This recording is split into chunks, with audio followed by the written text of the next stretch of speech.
Okay, now this is big. And the reason it's big is that usually when one nation does something like this, other nations can follow. So you may have right-wing chads that say, vote for me, and I'll pull this shit off. So what are we talking about? Well, apparently, President Nayib Bukele approved a law which allows for DNA testing as a requirement before you can register the child with the civil registry. So in other words, every single married couple has to now perform the DNA test. On the opposite scale, you have France. For those of you who don't live in that shithole, you may not know that DNA testing is illegal. Now, the reason for it is very interesting. Back in the day, they did a study, and they found out that a ridiculously high number, something like 1 in 6 or 1 in 5 women, are married to a man whose child isn't theirs. And so the lawmakers of France realized that this can actually destroy their nation. There would be like a lot of inheritance problems, there would be families destroyed, there would be a lot of fatherlessness. And this is happening in a time when people realize that fatherlessness actually leads to delinquency. After World War II, this was not a debatable subject. A lot of families grew up without a father, rise in delinquency. People at the time figured it out. During the woke era, people conveniently forgot. But regardless, they understood that married couples are important. And so, like, if marriage requires a lie, then so be it. Now, a lot of people may think that it was only women that supported that, which most women did, but take into account that it takes two to tango, and so a lot of men probably didn't want their brother to know, or their best friend to know, because, it was getting that bad. And so that law passed, that in France, you actually cannot do DNA testing. Now, here's the interesting part. In a normal, healthy society where welfare doesn't exist, this would be an issue, but not so big. Right? Because you can just file a divorce and c'est la vie. In a modern society, you gotta pay that child support, you pay piggy. And in a lot of cases, the child support goes to the woman, and she doesn't have to show receipts. She doesn't have to show that the money is actually being spent for the baby. Like, you can give your child support, and the woman can then go out with Chad, and she can have really nice sex with a condom that she bought with your child support.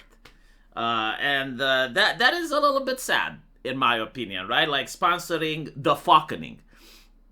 Okay, fine, you got a divorce, but now you have to sponsor the fucking. Okay.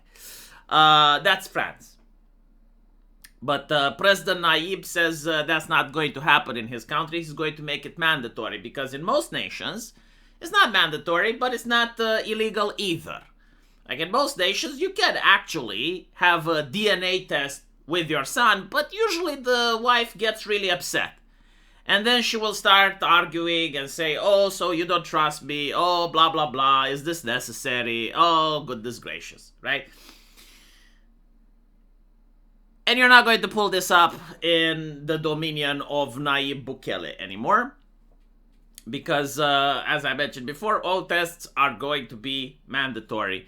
Now, the interesting thing is, the way it was presented to me at law school, it was not presented that this is a law that benefits women. It was presented as, like, this is a law that benefits children. And so, again, the same French idea, children deserve to have a family, they did nothing wrong, the child didn't cheat, blah, blah, blah, blah, blah. And I'm thinking, like, okay, so you want a world where the child, gets to have a family, but then when he is older, he gets to have the equivalent of the possibility that he's going to have to pay child support. How is that fair, right? Like, why would any woman stand for this? Like, any woman that actually loves her son, and if you don't have a child yet and you're a woman, like, God can still curse you with a son, because apparently now it's being viewed as something bad to have a cisgender straight white boy. But it can happen, right? Why would you want him to live in a society where other women can take advantage of him? This is what I don't understand, and this is how you actually sell it to feminists.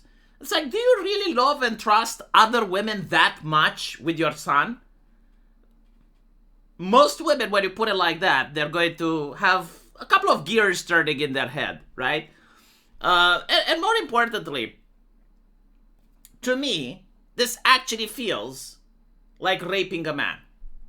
I have stated this before, and I know it's controversial, but to me, like, I'm not saying that a woman can't rape a man physically. Of course she can. But the way society reacts is different, because, like, being enveloped is different than being penetrated, and South Park has that episode with nice.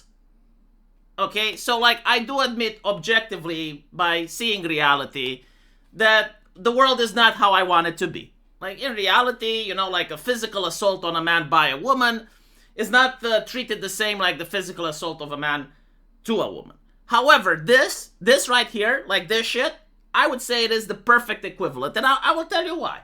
Imagine you're a man, and you get married, and you have a child, and you think it's yours, and you invest all of your energy into making sure that particular child is well and taken care of.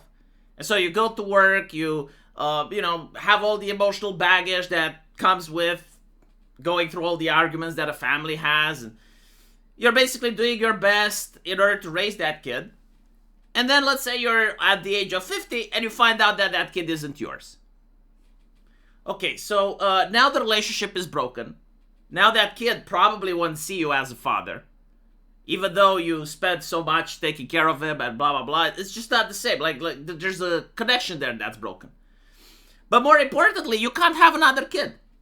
Like, that woman literally robbed you of your ability to share your genes. And she is so selfish. Like, she actually did that. You know, she managed to share her genes, but she deprived you from that. And she used you. And so I can't imagine what it's like to be a man in that situation. But when I was at law school, I saw so many men in that situation that it broke my heart. And I rarely say that about anything. You guys who watch my channel know that. Usually I'm a heartless bastard, but like that's a little bit too far in my opinion. And this is on top of all the labor and everything they did. And after that, you know, if they get a divorce, they still have to pay child support. It's like, fuck that shit. And so, you get to see people that are against it. It's like, well, sounding good in this context, but it could lead to a dystopia. No, I generally don't see how it can lead to a dystopia. And if a society is like France, like let's say the study was legit, and the overmajority of people in France cheat on each other, so what? So what? Cause the chaos and navigate through it. Have a lot of families broken up, but then you realize, okay, well, if I cheat, there's going to be a DNA test. I better not. And they will say, well, yeah, but like there's more conservative communities. You know, the most conservative communities in France. You know who I'm talking about. I'm going to say so YouTube doesn't get upset, you know. But then the extremely like conservative pious community, and they will be like, oh, like what if the woman gets beaten? Then arrest the people that beat her. Like why do you regulate around criminals? And you have to make law. Well, what if the criminal is going to do a crime? Arrest him. Oh, well, we're afraid to go into that no-go zone. Well, arrest everyone then. Send the military. I don't fucking care. Like, what is this shit? You know, making a society and treating it as if it has the wife-beating syndrome, while the husband happens to be the pious communities of France. Let me know what you guys think. And as usual, I will see you in the comment section. Take care.